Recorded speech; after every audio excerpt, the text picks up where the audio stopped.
A lawyer for the Tamil family trying to avoid deportation to Sri Lanka has confirmed they've been moved to Christmas Island. Supporters of the family say they have limited access to communication, with the opposition joining calls for the government to intervene.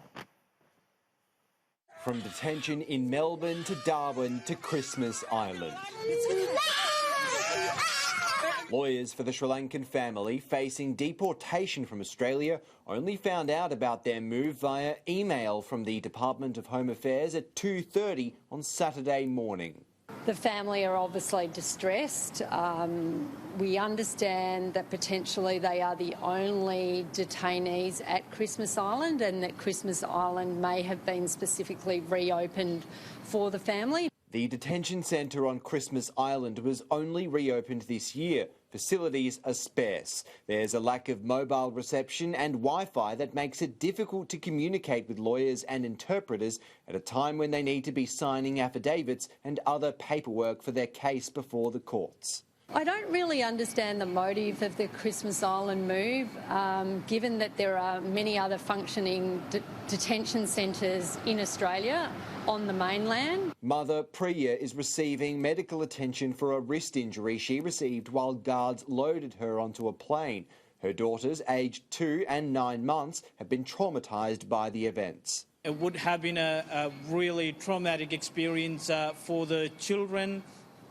When our supporters spoke with Priya this morning, she was telling us that the Christmas Island staff are treating their wounds from Thursday. The children are constantly crying.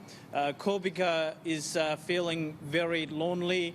The family are Tamils, a persecuted minority in Sri Lanka. Sri Lanka is a dangerous country for Tamils. Mother Priya and father Nades fled to Australia on separate boats in 2012 and 2013. They met here, had 2 daughters and settled down in Billawila, a small town in central Queensland.